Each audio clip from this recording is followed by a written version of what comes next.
Hi there, this is David Roach, Quantum Economics and Independent Strategy. Wherever you are, whoever you are, whatever you're at, hello. Now, we're going to talk today about the German election.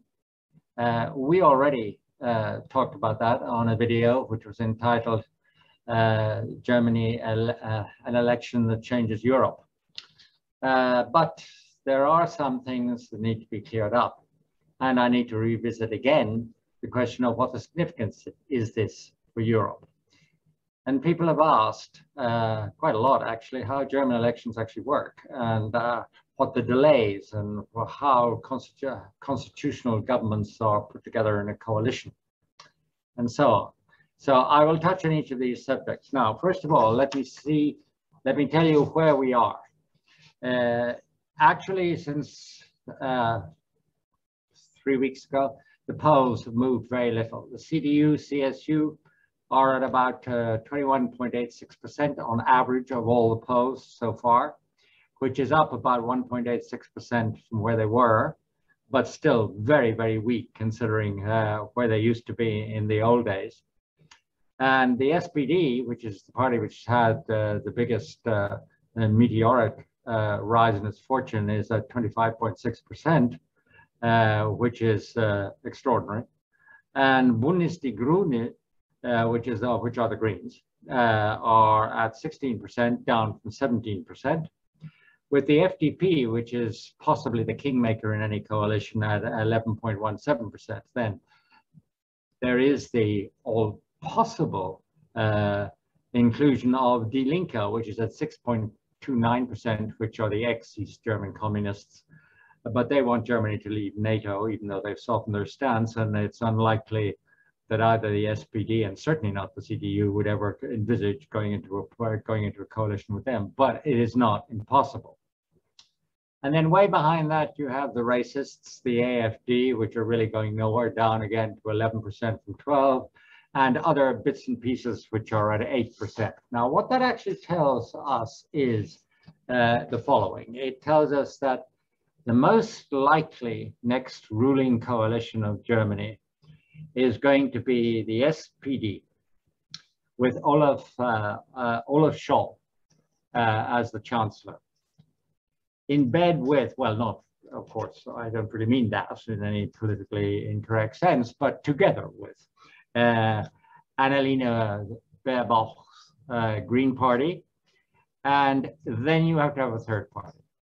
And I think that will be the FDP, the Liberals, which have been making all sorts of rather arrogant noises, which of course are inspired by the fact that they think that they are going to be the kingmakers, which indeed will be the case unless the coalition of the Red and Greens choose to align themselves and to include Die Linke in their government, which I think is pretty unlikely, but it could happen. It would have a slight bearing on fiscal policy, but probably not a lot.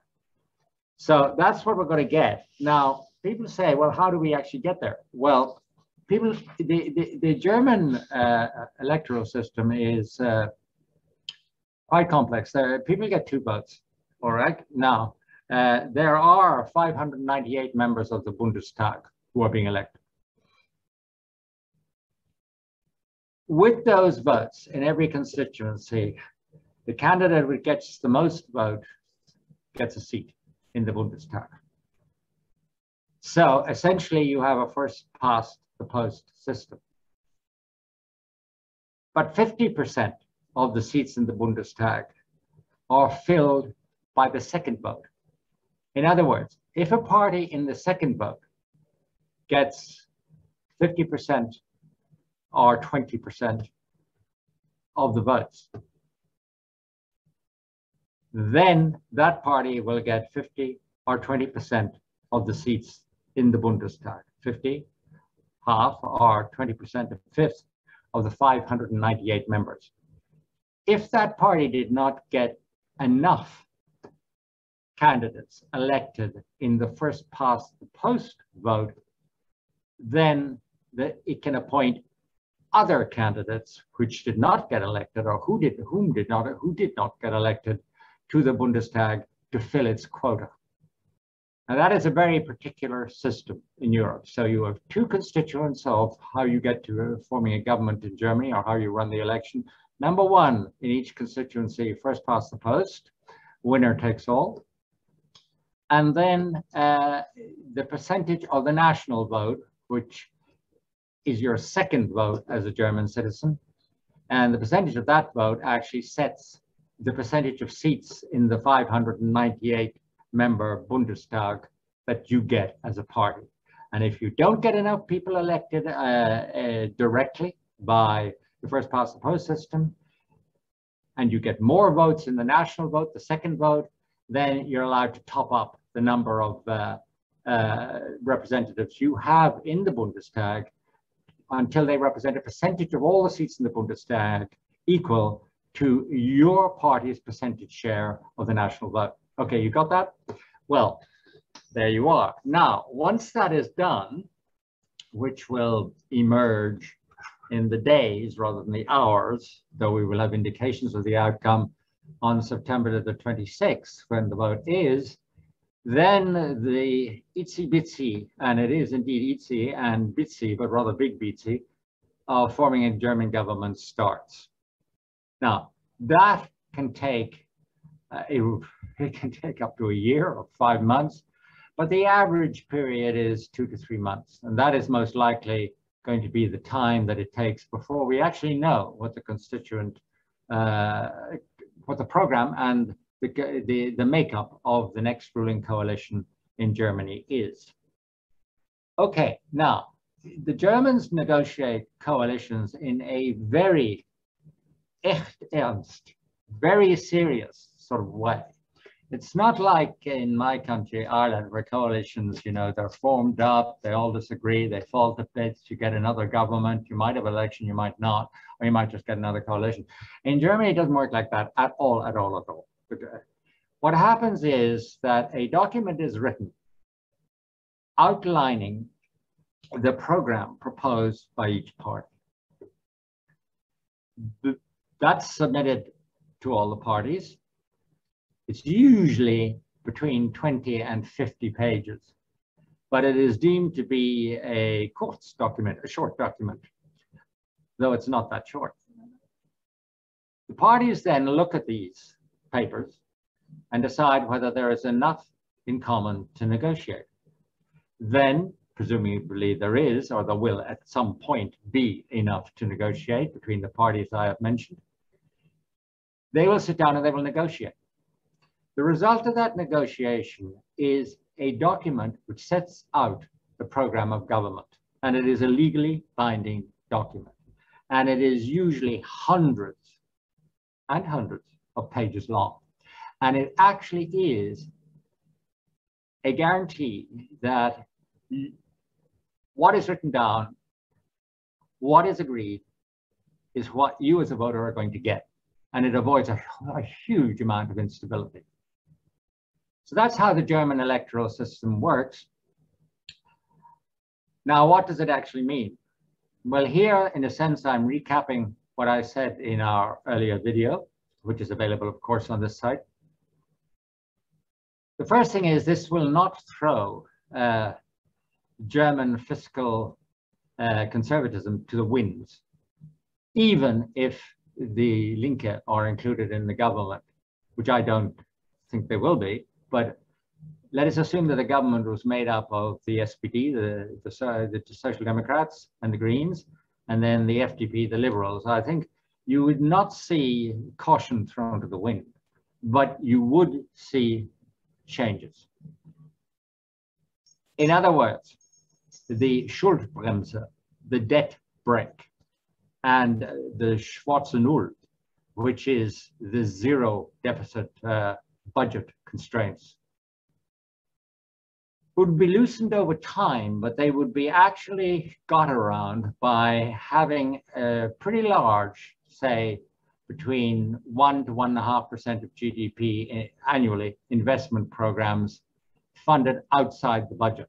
In other words, the budget deficit program, current spending minus tax, et cetera, that would remain under the Schuldbremse and the Schwarze Null. policies. They're not going to throw those out of the window. Though, frankly, one is so far away from them, it's hardly realistic. But nevertheless, figuratively, they'll still be there. But the actual fiscal spending program will look to make Germany a lot greener, to raise its appalling level of connectivity, which lags practically every country in Europe at a household level. And of course, to renew its creaking infrastructure, where the famed Autobahn are full of holes, and the state railway seems to run perpetually late and perpetually break down. So there's plenty of stuff to be done. But it doesn't stop there. Germany will spend more money. That will reduce its savings rate. That reduces one of the great imbalances in Europe, whereby if you spend too little, if your savings are constantly in excess, as they are in Germany, in excess of your investment requirements, your current account remains in large surplus, and you actually are a brake on European growth. So a better balance between investment and saving would be a growth booster for the whole of the European Union. That's important. The second thing is that Germany will act in support of the new generation funds, which are sponsored and agreed by all the member states, and which are currently being implemented throughout the European Union, but are having a particularly big effect in countries like Italy under Draghi, where the growth rate is likely to be something like 5 to 6% next year, unprecedented almost in my lifetime in Italy, but also in Spain and Greece and so on, and indeed all the European members. And these funds, which are oriented towards the environment and towards high technology capability of the economies, they are having an inspirational effect upon confidence, with the result, for example, if you look at Italy, you're seeing a recovery in capital spending, which was, of course, the great loser out of the old Italian uncertainties and stagnation. So that's coming back. It's coming back, which tells you that the private sector is playing ball. Far from actually crowding out the private sector, the new generation initiatives by the European Union and the member states is actually crowding private sector in. That, of course, boosts growth enormously. Now, finally, the whole European integration ideal and policies to achieve it will go much further under a green socialist government than they ever would under the CDU-CSU. I mean, Merkel actually was a fine lady and very reliable, a bit like, you know, a well-loved armchair. She wasn't exactly inspirational, but she'd always be there tomorrow and be the same as today. She actually oversaw, during the financial crisis, sovereign debt crisis in Europe, the greatest repatriation of shared power, that is community, European Union power, to national governments in the history of the whole European Union. Now, this is going to reverse because both the Greens and the Social Democrats have a high priority on, or put a high priority on, further integration in the European Union. Final chapter, there is European fiscality. Now, European government spending and revenues are supposed to be submitted to the implacable laws of the European Stability and Growth Pact. This is a nonsensical bit of arithmetic which says that a government debt to GDP, for some reason which is entirely unexplained, mystical, or rational, has to be equal to 60% of GDP in 20 years. Now, as European member states are currently well over 100%, that actually would mean they would have to have contractionary budgets, deflationary budgets, higher taxes and spending for at least the next 20 years. That is about as likely to happen snow in the Sahara in any month, including August. So what is going to happen is that the European Growth and Stability Pact is going to have to be changed, put to bed, or it's going to have to apply simply to current spending and exclude investment spending or whatever. But in any case, in its present form, the new German government will actually push its demise. And that, I can't help thinking, is a good thing. Not that I think that fiscal spending should get out of hand as it is in the United States, but that if we are going to rationalize it and focus it, at least we should do so with rules that make some economic sense, which we do not have. So that, in a rather big nutshell, is what I would expect from the next German elections. And that is what I think is very significant for Europe. Thank you for watching this video. If you liked it, please give us a like and subscribe. Goodbye, good night, and don't turn off the lights.